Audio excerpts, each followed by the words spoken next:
আসসালামু আলাইকুম রহমতুল্লাহ। সম্মানিত দর্শকবৃন্দ, কেমন আছেন? কে কোথায় আছেন? আমি এই মুহূর্তে আছি জেদ্দা সাগর পাড়ে। এই যে এখানে মাশাআল্লাহ অনেক হাজী সাহেবগণ আসছেন মক্কা থেকে। এই যে দেখতে পাচ্ছেন, আমরা এখন আছি জেদ্দা সাগর পাড়ে।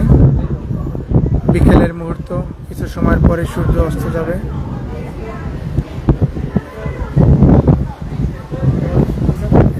এই সময়টার সাগর পাড়ে অনেক মজা।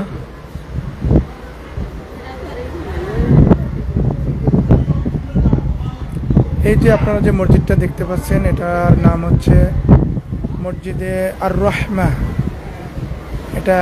এটাকে ভাসমান মসজিদ বলা হয়। এই যে আপনারা দেখতে পাচ্ছেন পিলারগুলো ভাসতেছে। আবার ওই যে দেখা যায় বড় একটা পিলার আছে, মানে কিছু বড় পিলার আছে, আবার ছোট পিলারগুলো ভাসা। এগুলো আসলে ভাসমান না, কিন্তু তারপরও যখন জোয়ার আসে তখন ওই বড় পিলারটা দেখা যায় না, এই জন্য মনে হয় যেন ভাসমান মসজিদ। আসলে এটার নাম হচ্ছে মসজিদ আর রহমা। মাশাআল্লাহ অনেক হাজী সাহেবগণ আছেন। এই পানিটা কিন্তু নীল পানি, অনেকটা নীল, মোবাইলে আসতেছে না। এবং এখানে মাছ দেখা যায় অ্যাকুয়ারিয়ামের মতো।